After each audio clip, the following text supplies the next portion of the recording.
అందరికీ నమస్కారం అండి. కథ పేరు మగ్గం బతుకు. రాసినవారు కాశీవరపు వెంకట సుబ్బయ్య గారు. చదువుతున్నది పద్మావతి.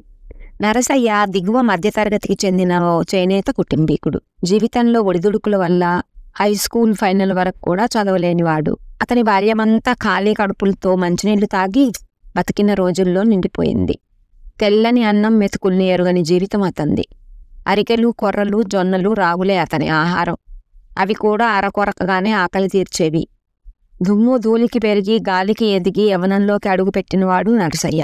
అతని బతుకు తెరువుకు మగ్గమే ఆదరు అయింది. గంతకు తగ్గ బొంతలాగా అతని జీవితంలోకి నారమ్మ ప్రవేశించింది. ఆశలు, కోరికలు అంటే ఏమిటో తెలియని పేద మనస్తత్వం ఆమెది. సావుకారులు ఇచ్చిన నూలు తెచ్చుకొని భర్త మగ్గం నేస్తుంటే తాను రాట్నం ఒడికి ఓట్లు చుట్టి భర్తకిచ్చేది. కష్టాలొచ్చినా బాధలొచ్చినా తట్టుకొని తనతో కలిసిపోయి ప్రేమానురాగాలు పంచే భార్య తన జీవితంలోకి వచ్చినందుకు నరసయ్య పరమానందపడుతుంటాడు. ఆలుమొగలు 24 గంటలు పనిచేసిన కూటికి గుడ్డకు ఇతరత్రా ఇంటి అవసరాలకు తప్ప భవిష్యత్తు అవసరాలకు ఏమీ మిగల్చలేకపోయారు. కాలక్రమంలో ఒక కూతురు, ఒక కొడుకు పుట్టుకొచ్చి వారికి ఆర్థిక అవసరాలు పెంచారు. నరసయ్య తన తల్లిదండ్రులకు తానొక్కడే సంతానం. ప్రేమానురాగాలకేమీ కొదవలేదు, కానీ తిండి సంపాదించుకోవటమే గగనమైపోయిన కాలం అది. ఒక్కగానొక్క కొడుకుని చక్కగా చదివించి సుఖంగా పెంచుకోవాలని ఉన్నా సాధ్యం కాలేకపోయింది. చేనేత వస్త్రాలకు కాలం చెల్లిపోతున్న సమయం అది కనుక నరసయ్య తండ్రి సుబ్బరంగయ్య, తల్లి చౌడమ్మ కష్టం చేయటానికే పుట్టినట్టు ఓర్పుగా నేర్పుగా తమ కులవృత్తైన చేనేత పని చేసుకుంటూ బతికీర్చుకుంటూ వస్తున్నారు. లేక కలిగిన కొడుకును అల్లారముద్దుగా పెంచటం కోసం భార్యాభర్తలిద్దరూ పని రాక్షసులుగా మారిపోయారు. ఎంత చేసినా గొర్రెతోక బెత్తడి అన్నట్లు ఉండేది వారి రాబడి కూడా. తిని తినక అతి కష్టం మీద ఓ 1000 రూపాయలు ప్రోగు చేసుకోగలిగారు. ఆ సొమ్ముతోనే సొంత ఇల్లును సొంత స్థలంలో నిర్మించుకోవాలని అనుకున్నారు. అద్దె కొంపలో అద్దె కడుతూ ఎంతకాలం ఉంటామని. అదే సొంత ఇల్లుంటే భవిష్యత్తులో కొడుకు ఆదరవుగా ఉంటుందని తలిచారు. ఊరికి చివరగా చేనేత కుటుంబాలు 100 దాకా ఉన్న చోట 1 సెంటు స్థలం 100 రూపాయలు వంతున ఓ 5 సెంట్ల స్థలం కొన్నారు. అందులో ఓవైపు 2 సెంట్లలో సిమెంట్ రేకులు ఇల్లు కట్టుకొని మిగతా 3 సెంట్లను పొడుగు చేసుకోవటానికి ఖాళీగా ఉంచుకున్నారు. ఇంటితో పాటు ఖాళీగా ఉన్న స్థలాన్ని కలిపి కాంపౌండ్గా 6 అడుగుల ఎత్తు ఉన్న నాపరాల బండలను చుట్టూతా పాతుకొని కొత్త ఇంట్లోకి చేరేసరికి ఏనుగు నెక్కినంత సంబరపడిపోయారు ఆ దంపతులు. సుబ్బరంగయ్య తన కొడుకుని ఆర్థిక స్తోమత లేక చిందించలేకపోయినా, చదివించలేకపోయినా చేనేత పనిలో దిట్టం చేశాడు. చేతిలో పని ఉంటే అన్నం ఉన్నట్టే అన్నది సుబ్బరంగయ్య విశ్వాసం. ఆ తర్వాత ఏదోలా నిమ్మలంగా సాగిపోతుంది కాలం. కాలంతో పాటు జీవితం. అదో ఇదో అనేసరికి నరసయ్య 20 ఏండ్ల వయసు వచ్చాడు. ఒద్దిక ఓర్పు ఉన్న అమ్మాయిని చూసి జత చేస్తే చివరగా తన కొడుకు విషయంలో నెరవేర్చాల్సిన పని పూర్తవుతుందని ఆలోచించాడు. అదే విషయాన్ని భార్య చౌడమ్మతో అంటే, ఆమె కానివయ్యా, ఆ బాధ్యత అయిపోతే మనం ఏమైనా పర్వాలేదు, వాడికి ఒక తోడు కల్పించి ఒంటరితనం పోగొట్టిన వాళ్ళమవుతాం అంది చౌడమ్మ.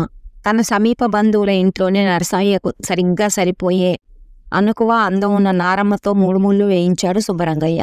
కానీ కట్నం ఇచ్చుకోలేని తమకన్నా కన్నా కష్టంగా సాగిపోయే కుటుంబం ఆమెది.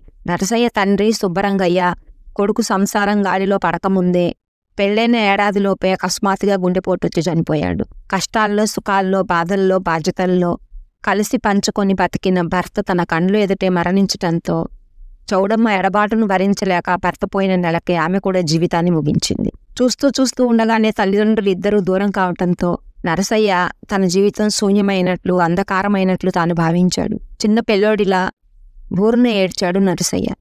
అంత పేదరికంలోనూ తన తల్లిదండ్రులు తాము పస్తులుండి తనకు పెట్టి పెంచారు. కింద పెడితే మన్నవుతుందని అమ్మ ఒడిలోనూ నాన్న భుజాలపైనే మోశారు. అంత ప్రేమను పంచిన తన తల్లిదండ్రులకు తాను ఏమీ చేయలేకపోయానని గుండెలు అవిసేలా విలపించాడు.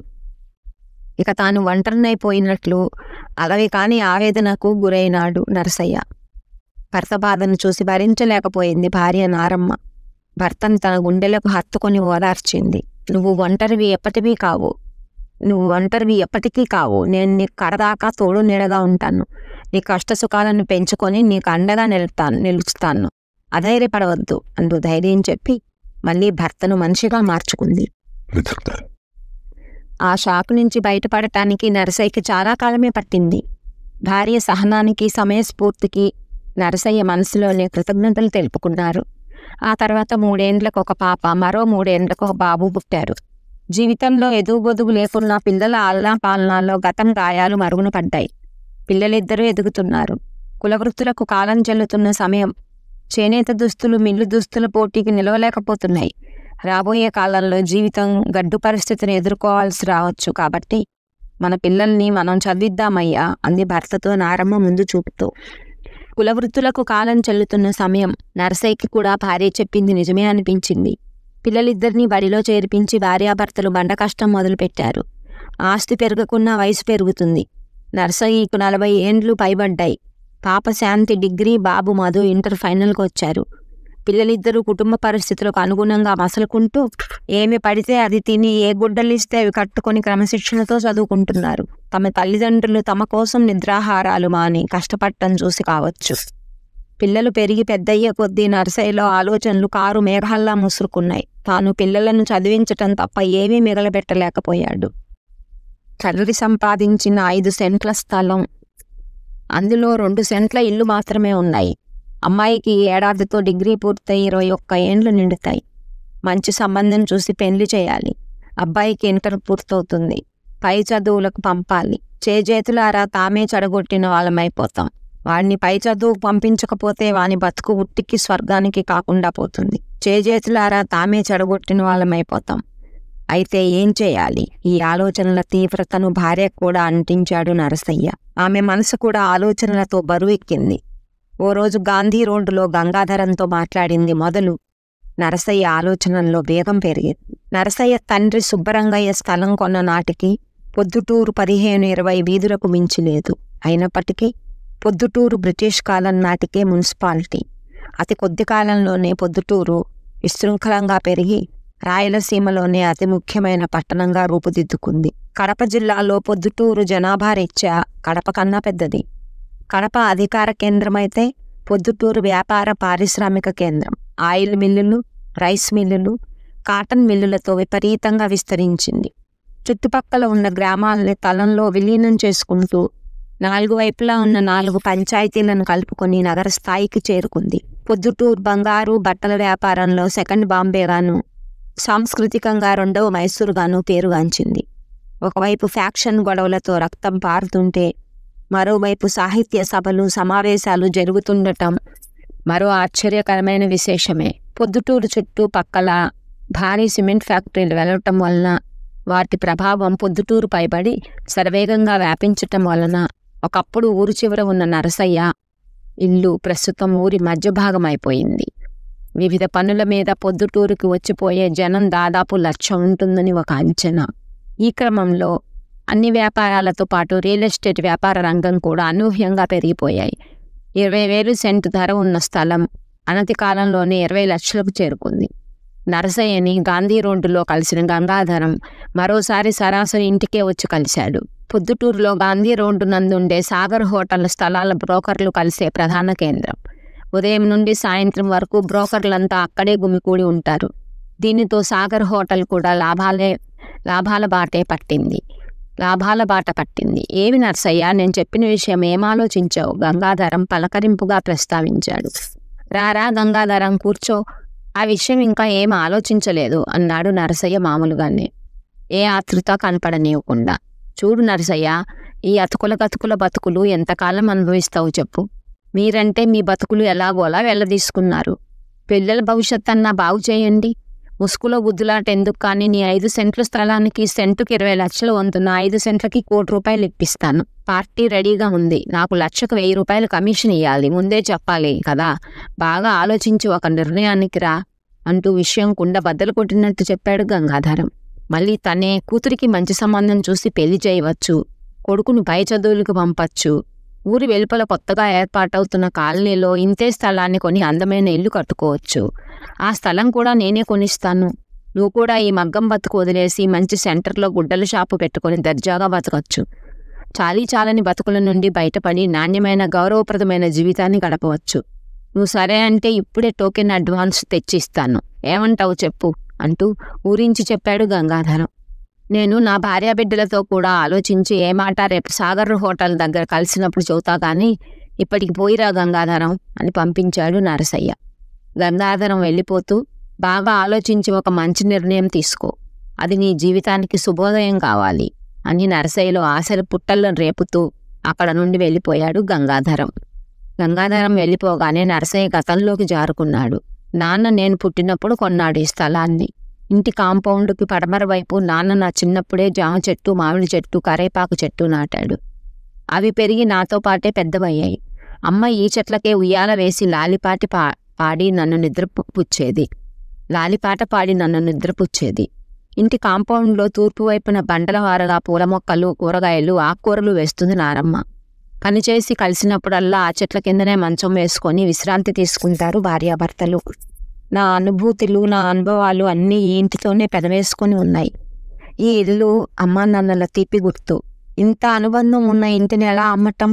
నరసయ్య బాధగా నిట్టూర్చాడు.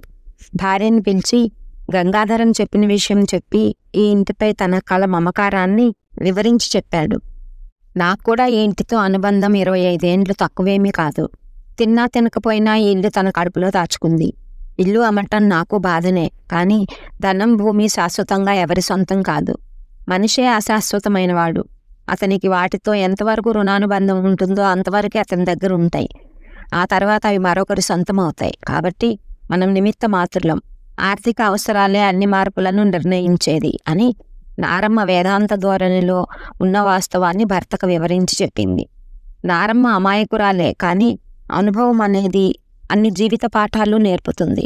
ఆ రాత్రి నరసయ్య ఇంటికి ఎదురింటి విషయం భార్యాభర్తల మధ్య చర్చకు వచ్చింది. ఎదురింటి వెంకట్రామయ్య తన కులం వాడే, వరుసకు బావ అవుతాడు. నెమ్మదస్తుడు, మితభాషి, మంచివాడిగా పేరుంది. అతని కొడుకు అన్ని ఎంటెక్ చేసి హైదరాబాద్లో నెలకి 1,00,000 రూపాయల జీతంతో ఉద్యోగంలో ఉన్నాడు. ఆ అబ్బాయి అయితే మన అమ్మాయికి ఈడు జోడు సరిగ్గా సరిపోతుంది. పైగా అబ్బాయి వాళ్ళ నాన్నలానే మంచివాడు. ముక్కు, మొహం, ఒడ్డు, ఒడుపు చక్కగా ఉన్నాడు. మన అమ్మాయి కన్నా 5 ఏండ్లు పెద్దవాడు కూడా అని ఇద్దరూ ముచ్చటించుకున్నారు.